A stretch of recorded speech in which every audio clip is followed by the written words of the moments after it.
Hi. Oh, we better try that one again. You ready? Hi. Awesome. Great to have you here today. So, today we are going to look at a strategy, a key strategy that will help us become unstuck by adding more horsepower to our passion, our longing to get out of that stuff we're stuck in, the bad stuff we want to change, patterns of thinking, sin, habits that we want to change, and it will also help us add some horsepower in that drive we have to change where we want to add things. We want to add things to our lives, do things that we haven't been doing before.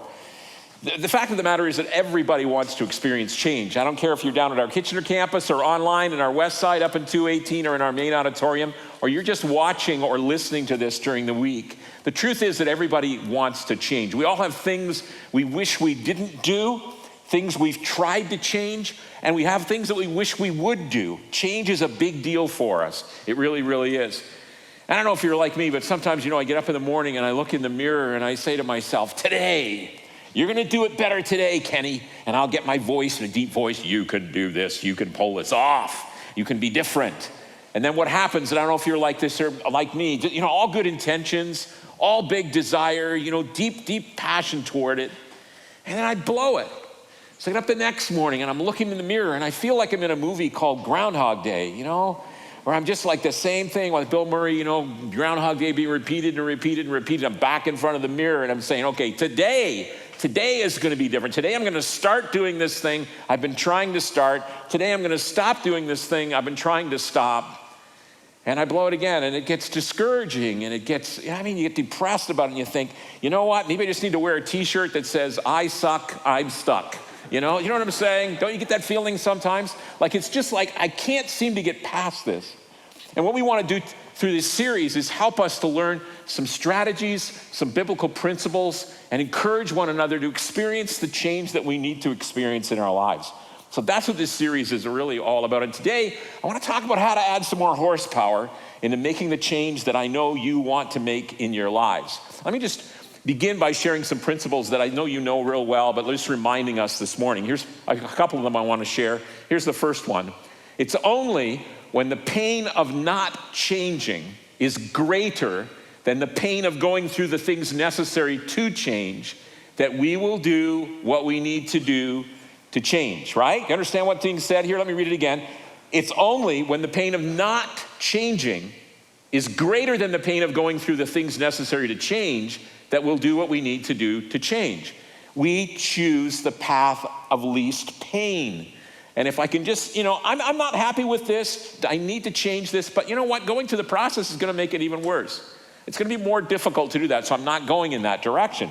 That's not a good way to live. So this will happen, for example, you have been wanting to be more healthy in terms of exercise and diet and so on, and you've been trying this and trying and it hasn't worked. But then you go visit the doctor, and the doctor says, okay, listen, this is really serious, and here's what's going to happen to you. And all of a sudden, you have energy you never had because the pain to not change is greater than the pain that's necessary, the process that's necessary to see those changes to develop a healthy lifestyle.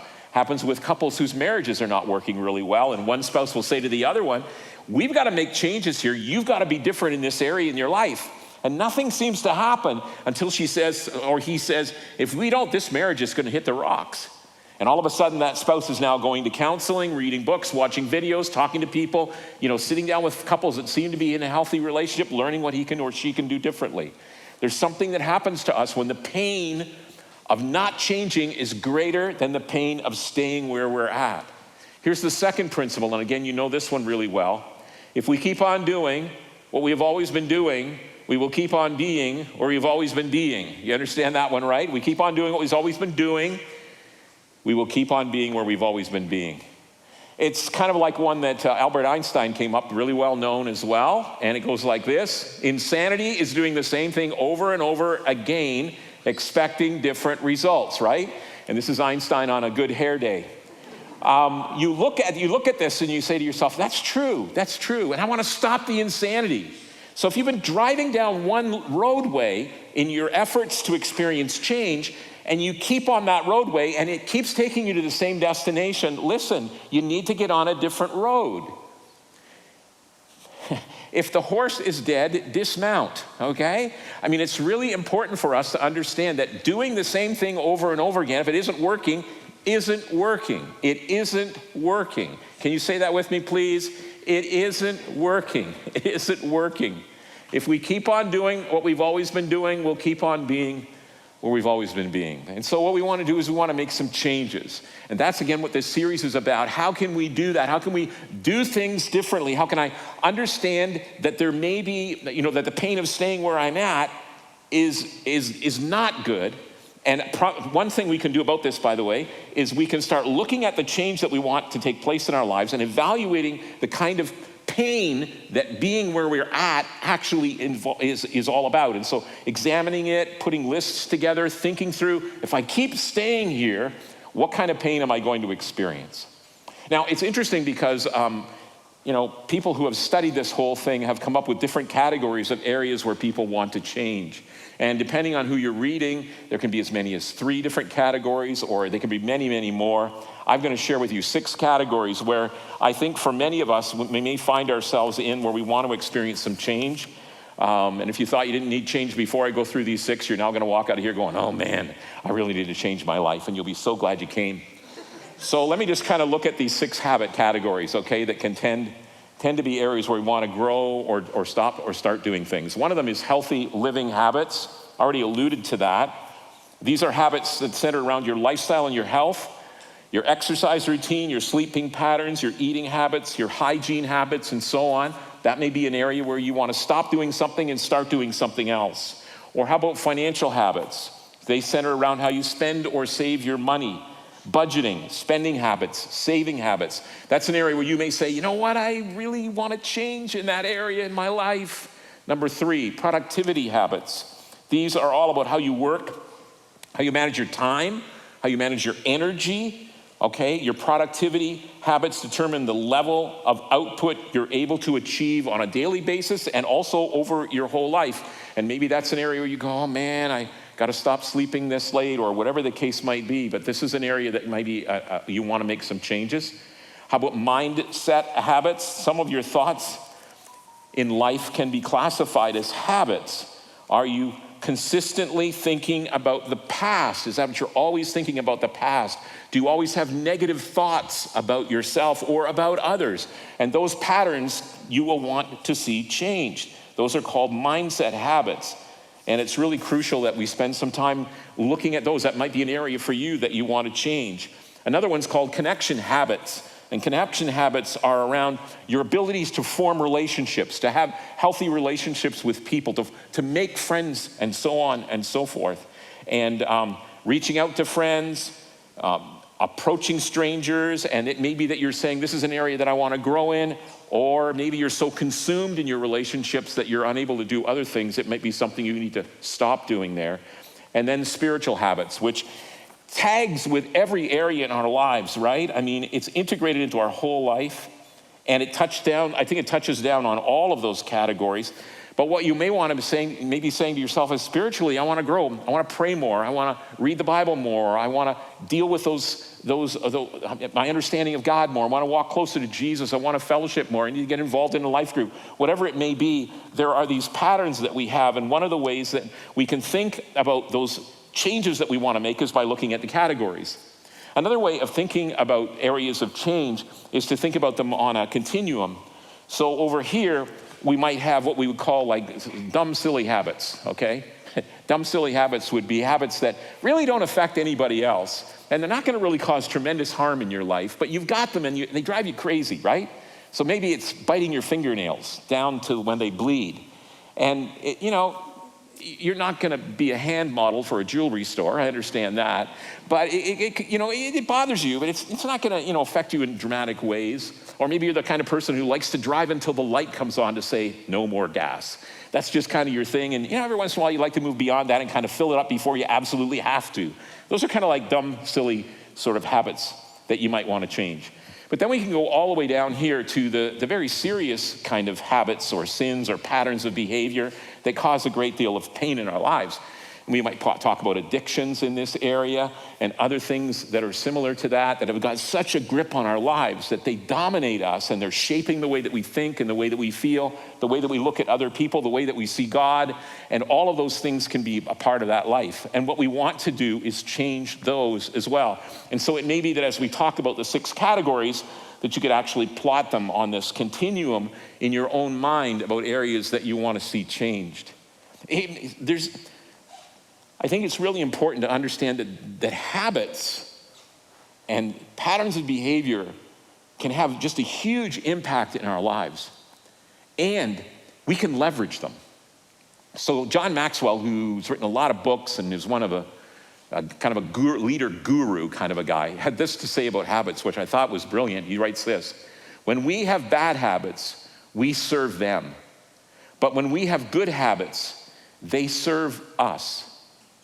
I mean, you think about that, someone who plays the piano and was getting up in the morning every day or later in the afternoon, whatever, and practicing that piano, that habit of practice has brought them to a place where they can play with such wonder and beauty, right? But other habits can weigh down on us so much that they're constantly telling us how bad we are. We're constantly wanting to break them to the point where maybe we arrive at a spot where we're saying, it's just not going to work. I'm not going to get past it. I'm going to give up. I'm going to quit. I'm just going to live this way. I suck. I'm stuck. Now, the pattern that we want to talk about today, or the strategy that I want to talk about today, could be summarized in this little statement. Getting unstuck isn't always a solo sport. Can you say that with me, please? Getting unstuck isn't always a solo sport. Our tendency is to want to do it on our own, but I need to tell you that the Bible talks a lot about, hey, if you're stuck, why don't you get some help? If you're stuck, why don't you bring someone alongside you who can help you move past it? So we've got all these passages in the Bible about we call them one anothering statements. So love one another, pray for one another, care for one another, and on and on and on and on it goes. And there's one passage in particular that I want to look at with you this morning. It's found in Galatians chapter 6. If you got a Bible, if you want to turn to Galatians 6 or turn on Galatians chapter 6, there's a couple of phrases in those first 5 verses that you may, if you've got some way of highlighting or underlining it, so that when you go back to the passage again, they'll kind of pop out at you. Because what Paul is talking about here is this strategy that will help us move ahead with dealing with those things in our life we want to stop, or dealing with those things in our life we want to start. So Galatians chapter 6, and I'm going to put this text up on the screen here for us. Here's what it says. Brothers and sisters, if someone is caught in a sin. So first of all, we understand that what's being talked about here would be on this end of the scale. This is a sin. Somewhere along here where a bad habit turns into a sin. This is what he's talking about. He's talking about those serious issues. And he uses the word caught, and you could understand, aha, I caught you. Aha, I found out what you did. But another way of thinking about this is that, aha, I'm trapped. If a brother or sister is trapped in a sin, both of those truths kind of come together, don't they? I found out about it, but they're also caught in it. So this is if someone is stuck in a sin, if someone is caught in that sin, here's what I want you to do. You who live by the Spirit should restore that person gently, but watch yourselves or you also may be tempted. It's really interesting that what Paul does right away is he's saying, so you found someone who is in a sin, or someone who is caught or trapped in the sin came to you and said to you, I'm caught or trapped in this sin. What are you going to do? The first thing he says you need to do is look at yourself. And you need to say to yourself, I'm no better. Yeah, maybe that area that they're struggling in is an area that I don't struggle in, but I've got areas that I want to see changed too. It's no good getting far away from a person if you're wanting to try and help them. If you see yourself too high up, how do you reach down and lift that person up? If you point a finger at somebody else, remember you've got 4 pointing back at you. And Paul spends a good amount of time in these 5 verses really getting our minds to shift around how we see ourselves in this context. You can't help somebody else if you're wearing a wig, sitting behind a big bench, and you have a gavel in your hand. That's to sentence them. That's not to help them. Watch yourselves, or you also may be tempted. And then he says this, and this is one of the key phrases that I want you to highlight. Carry each other's burdens. Can you say that with me, please? Carry each other's burdens. That's what he's calling on us to do here. And in this way, you will fulfill the law of Christ. What's the law of Christ? Starts with an L, ends with of. You got it? It's love, isn't it? So this is a really high mark, a high standard that he's calling us to. He's saying if somebody is caught, trapped, or exposed in what they're doing, your attitude needs to be one of coming along and carry each other's burdens. This is what love would call you to do. Now watch verse 3. If anyone thinks they are something when they are not, they deceive themselves. He's going back to those of us who are looking to help this person. He's saying, be careful. Again, let me just remind you one more time. If you think you're something when you're not, you're lying to yourself. Each one should test their own actions. In other words, he's saying, look at yourself, get in front of the mirror, and realize that, you know what? You got areas that need to be changed too. And then he drives it home even more. He says this, then they can take pride in themselves alone without comparing themselves to someone else. I think it's beautiful. What he's saying here is, you can look at yourself and say, thank God, that's not an area I'm struggling in. Thank God I'm not overwhelmed in that. And I'm gonna cheer myself, I'm gonna high five myself in that area. Not in a way to look down on somebody else, but to be thankful to God that I'm strong in that area. And again, he's driving this home. He's not saying ignore it or, don't see an area that you're strong in, just downplay it. That's false humility.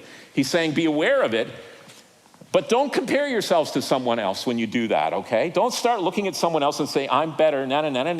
That's not what he says to do. For each one should carry their own load. Can you say that with me, please? Carry their own load. One more time, you ready? Carry their own load. Now you're going, okay, what happened there? Did Paul write the first few verses and then go on the internet and forget what he'd written and then come back and write something totally different? Because it sounds like in one spot he's saying, carry each other's burdens, and then he says, carry their own load. Do I carry somebody else's burdens, or do I say to them, no, you carry it yourself? How does this even work? Like, it sounds like Paul is contradicting himself, doesn't it? Well, you'll notice the word burdens and the word load are two different words. And they are two different words in the original Greek language. Let me give you some way of helping to understand this, okay? One of the ways that we could think about this is to think of a piano. A piano is one of those things that it's really hard to carry on your own. You guys tracking with me on that one, right? I mean, it's pretty big, it's pretty overwhelming. What if Paul's saying to us, those patterns of behavior, those habits that are in your life, the ones that are too big to carry, they've overwhelmed you, they've dominated you, they've weighed you down, you're discouraged, you're deflated, all of that sort of thing. What if those are the ones he's saying, you need to help that person carry that? You need to come alongside them and say, how can I help you with this? And what if the load is more like a backpack, and you will not lose that backpack because nobody will steal it either. But what happens is, if I've got, who carries the backpack? I carry the backpack. You don't have two people carrying a backpack, because a backpack is a load that you are capable of carrying. It's the right size for you. It fits you, right? So what if Paul is telling us, look, there's some areas when a person's caught in them, overwhelmed with them, you need to come along and help them carry that because it's too much for them. And on the other hand, there's things they're going to have to carry themselves. What if that's what he's saying? Because I think that's exactly what he's saying to us. He's saying to us this: getting unstuck isn't always a solo sport. There are times when you and I need to come alongside one another and say, how can I help you carry this? How can I help you with this? And there's other times when I need to work those things out on my own. You tracking with me on this? This is really critical. So the strategy that Paul is bringing alongside of us is this strategy of saying, when it comes to personal change, you will need help with it. You were never designed to make it all happen on your own. That's why I created such a thing as the church, where we can connect with one another. Some things you can't do on your own, and do them well. So when I was 17 years of age, I owned a 1964 Plymouth Valiant. Those guys who are or gals who are into cars, you'll know that it had a slant six in it. It was actually the worst car I'd ever owned, but it was mine. And I remember one winter, we lived in just outside of Brantford, and there's a 100-kilometer-an-hour highway that runs along by near our home. And we were the first house off the highway. Our street ran right into the highway where these cars were zipping by. So I had my 1964 Valiant, and I parked it on the road this night. It was the winter time. When I got up in the morning, it did start, which was pretty amazing in and of itself. But I couldn't move anywhere. The tires kept spinning.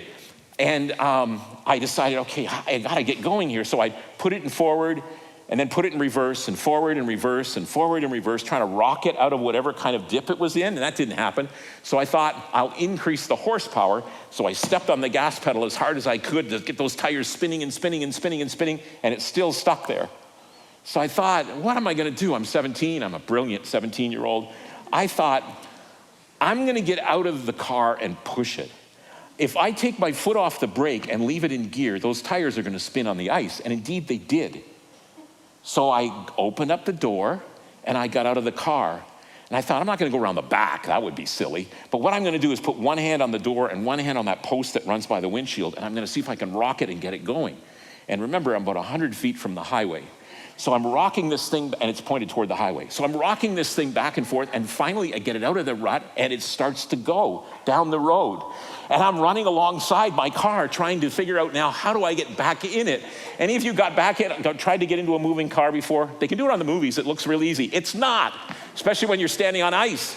And so I'm running along there, and I'm trying to get my one foot to go in the car. And you know how you're trying that, and I'm going, I gotta do this in a hurry. If a transport truck's hit me, it's not gonna be a good thing. And finally, I got the one foot in, and then I'm hopping on the other one, trying to go, now how do I get over there in time to make it work? Well, I flung myself in, and as the story goes, of course, I stopped before I hit the highway, which was cool. I've never done that since. And I don't recommend it. Please don't do this at home. So, that was an illustration of something that I needed some help with. I should have just gone in the house and said, to my brother, get out of bed, come on, help me push my car. But no, I had to do it on my own. And for a lot of us, there are things called pianos that we're trying to carry that we can't carry on our own, and we need some help. So last week, Pete talked about Atomic Habits, a book by James Clear. And in that book, he says, goals don't determine success, systems determine success. Systems determine success. So, what if I made a decision about an area in my life I want to stop, or an area in my life I want to start, and I said, I need help? What if I got to a point where I connected with other people around this to enable that to happen? What if I put myself into an accountability relationship? I asked a sibling, or I asked my spouse, or I asked a friend, or I asked a neighbor, or I asked somebody in the church who I see has some strength in that area, or I asked an enemy. They'd be really good for keeping me on line. I asked them to help me with this thing. What if I did that? What if I could do that? I think that that's an answer that God gives to us, not just in the Galatians passage and in the one anothering passages, but we see it in the stories like with Saul and Jonathan, and with Paul and the men who were around him, and the whole way that God structured the church with diversity in terms of skill set and life experience to come along and help each other. But if you move into a relationship like that, there are some key elements that need to be true of you. Let me just share some of them. If you want to get into this kind of context, first of all, you need humility. You need humility. Our biggest problem with change is pride. Going to someone else and saying, here's an area that I struggle in. Pride stupidly says to us, you've tried it over and over again, and keep trying, you'll be fine. Don't go to somebody, don't open up. And we just really want to sing with Frank Sinatra, that song, right? I did it my way, and pride is something that gets in the way. Humility enables us to take off the mask and to reach out for the kind of help that we need. For some of us, this is a key area in terms of finding the help that we need to make those changes. Here's another one, necessity. Change doesn't happen just because you want to change. Everybody wants to change. The drug addict wants to change. The person who's in debt up to their eyeballs wants to change. Everybody wants to change. Wanting isn't good enough. You need to see it as a need, right? It's about coming to that place where you shift from saying, I want to change, to saying, I need to change. Because when you say, I need to change, when you understand it, then you're taking the first steps, and it helps you to then move into that accountability relationship and stay in that relationship to experience the change that you need to. Humility, necessity, transparency. Having that extra horsepower to enable change to happen in our lives requires that we be transparent, open with one another or others about how you're doing along the journey. It's like having a coach. And when you stumble and you fall, they ask you what you learned, what you would do differently, and encourage you to keep on moving forward. We need that voice to help us, and it can only speak with wisdom when our transparency allows that accountability. I've talked before about it's not trying to change, it's training to change that matters. Everybody tries to change. We've tried and tried and tried. What you need to do is to train yourself, and being with a coach, an accountability person, can help you as you experience that. We also have consistency. Consistency is really important as well. Consistency, you have to commit to the journey. It isn't going to be a sprint. It might be a marathon. And even when you don't feel like doing it, you're just going to hang in there. You're going to be consistent. Here's another one, proximity. Stay close to the people who are helping you make the changes you're looking for. Don't drift away. Stay close. Allow this to be an element that moves you past the struggle that you're having. So we have at Creekside a number, and churches do this all over the world, have ways of this happening. Just by getting together this morning, there's a certain sense in which we're helping each other worship and gather like we should, where we're encouraging each other by saying hi. We have life groups at Creekside, small groups where people can get together and help each other with whatever journey they're on to grow and improve and become free from being stuck. We've got programs here called divorce care, which is for people who are struggling with all the elements around what they've experienced in that marital breakdown. We have a divorce care for kids. We've got grief share for people who are struggling with some of the grief that's weighing heavy on their hearts. So there's a whole bunch of ways in which we try to do this. One of the other ministries that we have at Creekside is this ministry called Celebrate Recovery. And Celebrate Recovery is a ministry designed to help specifically with change in our lives. And I've asked Wendy to come. Wendy is the director of Celebrate Recovery here at Creekside. She's coming up. Will you just welcome her with me, please? Hey, Wen. Thanks for coming. It's good to be here. Yeah. Can you tell us a little bit about your role in Celebrate Recovery? So here at Creekside, I am the Celebrate Recovery Director here at Creekside. So I come in on a Friday night and make sure that things run. It's a great ministry to be a part of. Yeah, now Celebrate Recovery is pretty big around here. We're pretty bullish on it. In fact, you may not know this, but Creekside actually is kind of like we're responsible for the Celebrate Recoveries all across Canada and also in Cambodia, where we were able with others to launch it in Cambodia. And so we're really pretty fired up about what happens through it, because we believe we've seen some pretty incredible life change from it. So when you think about Celebrate Recovery, what kinds of issues does Celebrate Recovery address? So what kinds of ways or habits, hurts, hang-ups can it help with? Mm-hmm. Well, I could simply probably say any, Ken. Okay.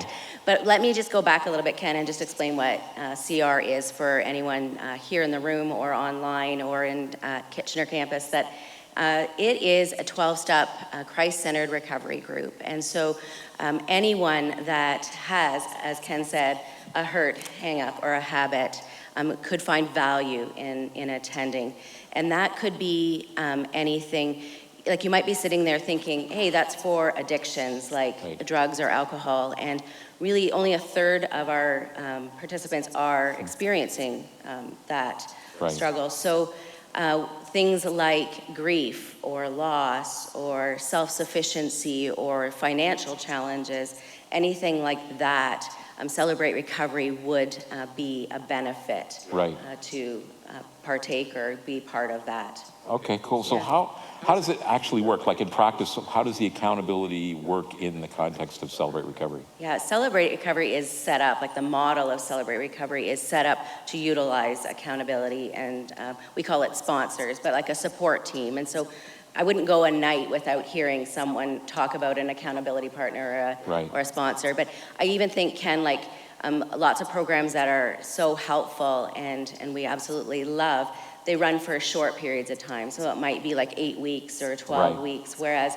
Celebrate Recovery, it runs 52 weeks of the year. Right. And so even that is built into the accountability. And so it allows for people the consistency. I go back to the elements that you had mentioned. And so the element of consistency, well, we have that at Celebrate Recovery, as well as the transparency. I've had so many people just come and say, I've just never experienced this depth of sharing or the authenticity that is found at Celebrate Recovery. So, yeah, that's how, and many more things. Okay, cool. So there's studies and there's interaction with people. Yeah. Now it doesn't always work, right? I mean, you can be in an accountability relationship, and that relationship in and of itself, you still may stumble and fall. I remember I was trying to lose some weight, and so I had a buddy of mine, and we would text each other on Sunday mornings when we woke up with our weight. It would just be numbers, and we'd send the numbers. I won't tell you what the numbers were. I'll tell you his. No, I won't do that.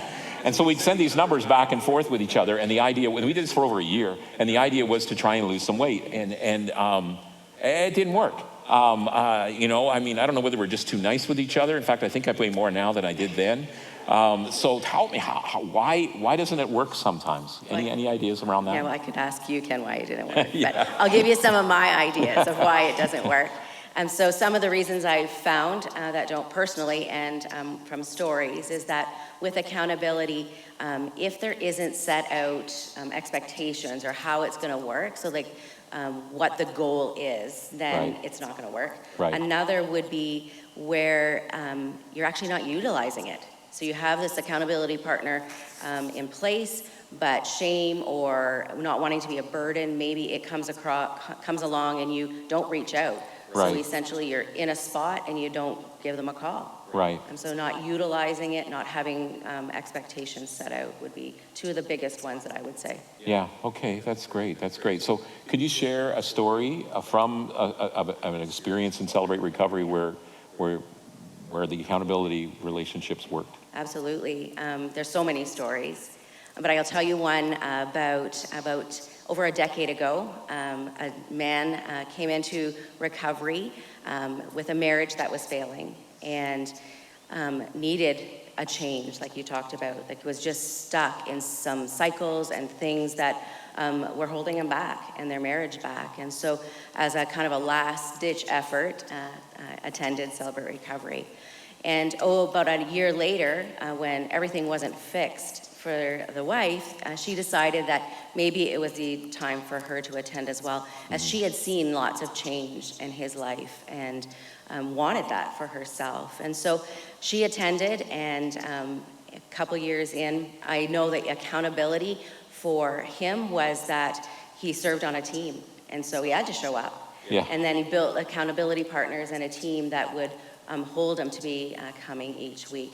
And the same happened for her as well. And I share that story because that's our story, my husband and I's story. So we are cheerleaders for Celebrate Recovery because we had been married for 20 years and now 30. And so most certainly Celebrate Recovery was instrumental at creating that accountability. Oh, thanks for sharing. Thanks for being vulnerable Thanks that way. for Hey, can we just inviting thank me. Wendy for being part of this morning?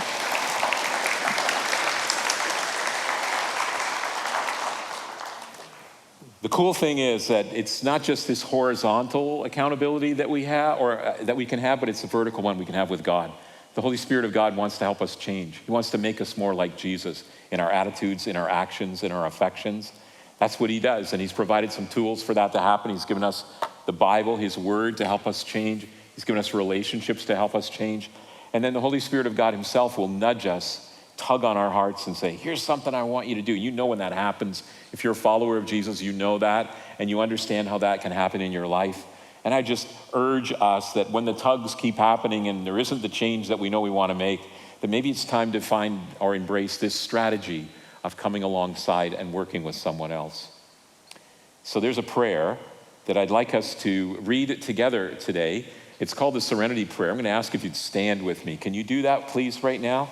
Now, this is a prayer that talks about and is used often at Celebrate Recovery.